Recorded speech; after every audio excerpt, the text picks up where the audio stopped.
I think being the first female governor and the second Indian American governor speaks a lot about South Carolina. It shows that this is a new South Carolina. This is a South Carolina that is moving forward, whether it's in business, whether it's in quality of life, whether it's in characterization of what people thought the state was. What the state is good, hardworking people that want elected officials to work for them and want to know that they're being fairly represented. And so what I tell people is this says a lot more about South Carolina electing me than it says about me being elected. What happened to the prejudice that South Carolina is so known for? I mean, transition, and here you are. What happened? What's changed? I think that people are afraid of what they don't know. And so I grew up the Indian daughter, the only Indian family in a small southern town, and it was difficult. It was not easy. I was different. I knew I was different. And my parents always said, there are always going to be differences, but your job is to show how you're similar. And I think I grew up all my life trying to relate to people and showing them how similar we were. But it was hard. I remember on the kickball field going out there and there being two groups and saying pick one. And one was a group of black kids and one was a group of white kids. And they said, which one are you? And I said, I'm brown. I'm neither. And that was the first time I realized that differences matter. But I grabbed the ball and I ran, and before we knew it, we were all playing again. And so it's kind of a survival mode. And then as I got older, you saw South Carolina change. You saw it in the people. You saw it in the kindness. You saw it in the fact that people were scared of what they didn't know and suddenly wanted to know. They wanted to know who my family was. They wanted to know their story.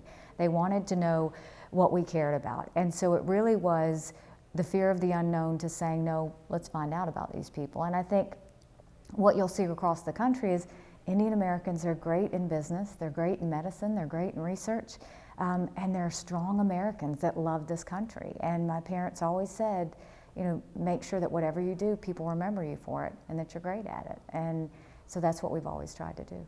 I think the biggest misconception was one that I took on when I became governor, which is that we are a prejudiced state, that we are a backward state, that we aren't as with it as other states. I think we've totally changed that. I think, companies don't come to a state that doesn't have a good educated workforce. You don't see the movement that we've had in population if you don't have a good quality of life. They're now seeing that there is no prejudice because they've got an Indian American female for governor. So I think we've changed a lot of that image. And I think now what people are doing is they're visiting South Carolina and they're seeing it for themselves. For me, I think this change happened over time. I just remember as a little girl that, my dad went to a produce stand and we were picking out fruits and vegetables, and before we knew it, 2 police cars drove up and stood there and watched us until we left. And when I got in the car, neither me or my dad said anything because we both knew what had happened. That wouldn't happen. That same produce stand is there today. That would never happen today. So I look at examples like that. I look at the fact that there was a time when there were differences in the state that were visible and known and said. It just isn't happening. It just is something that changed over time, and I couldn't be more proud of a state. Do you face any prejudice today? No, I will tell you, a lot of people look at South Carolina and say, why don't you have more women elected officials?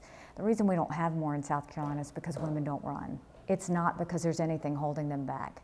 I am proof that there's no prejudice. I'm proof that there's no gender inequalities. What I will tell you is people in South Carolina, they appreciate hard work, and they appreciate those that understand the freedoms of this country and understand the opportunities of what it gives. And they respect that. And so that's what I got out there and showed them. That's what we continue to show in South Carolina. And that's why it's a great place to live and work and have a second home. How has the state structure changed over the years? Well, I think that, certainly with our administration, we were very focused on accountability. And so now legislators before didn't have to show their votes on the record. Now every legislator has to show their votes on the record. We are the most transparent of any governor's administration we've ever had. Our schedule is online. All of our interviews and press conferences are online. We make sure that our public schedule is printed every week for everybody to see. So we've really tried to do that. We've changed the way we do emails historically in the state so that people have more access. All of those things have been something that we wanted to change with the times, with technology. I think my biggest challenge for the state right now continues to be making sure that we have jobs. In South Carolina, the unemployment's dropped at a 4-year low, which is great, but I'm not satisfied yet.